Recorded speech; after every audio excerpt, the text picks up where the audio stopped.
So guys ఫైనల్గా అయితే ఒక చిన్న ఇంపార్టెంట్ అప్డేట్ అయితే తెలిసిందనమాట. ఇదైతే మిస్ కాకండి. ఎందుకు మనకు ఏపీ పాలసీ 2025కి సంబంధించి final phase seat allotment order అనేది అయితే మనకు రిలీజ్ అయితే చేయలేదు, ఎందుకు డిలే చేస్తున్నారు, ఎందుకు లేట్ చేస్తున్నారు, పోస్ట్ పోన్ చేస్తున్నారు అనే దానిపైన అయితే వేరే సార్ని అయితే అడిగాను. కాల్ అయితే చేయలేదు, కానీ ఆ సార్కి అయితే నేను టెక్స్ట్ చేశాను అనమాట. వాళ్ళు ఏం రెస్పాండ్ అయ్యారో అనే దానిపైన అయితే ఈ వీడియోలో నీకైతే ఖచ్చితంగా క్లారిటీ అయితే ఇస్తామమ్మా. ఇకపోతే వీడియో స్టార్ట్ చేసే ముందు నువ్వు ఇంకా మన ఛానల్ సబ్స్క్రైబ్ చేసుకోలేదు, కొద్దిగా సపోర్ట్ చేయమమ్మా నీకు. ఫైనల్ ఫేజ్ అయిపోయిన తర్వాత స్పాట్ అడ్మిషన్స్లో కూడా మనం ఎలా జాయిన్ అవ్వాలి ఇన్ కేసు మనకు ఫైనల్ ఫేజ్లో సీట్ రాకుంటే ఏ బ్రాంచ్కి ఎంత ఫీజు ఉంటుంది, ఏ కాలేజెస్ బాగుంటాయి, మొత్తం కూడా నీకైతే నెక్స్ట్ వీడియోస్ అయితే వస్తాయి.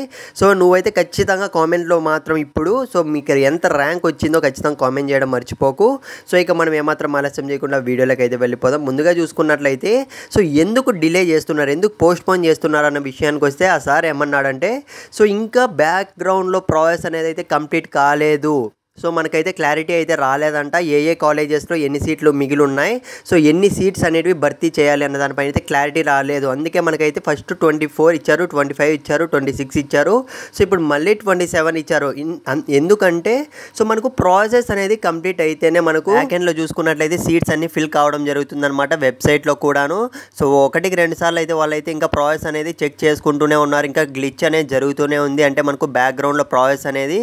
కాబట్టి మనకు ఇంకా 24 అవర్స్ పట్టే ఛాన్స్ అయితే ఉంది అన్న బ్యాడ్ న్యూస్ అయితే రావడం జరిగింది మామ. డౌట్ ఉంటే కామెంట్ చేయి, వెయిట్ చేద్దాం.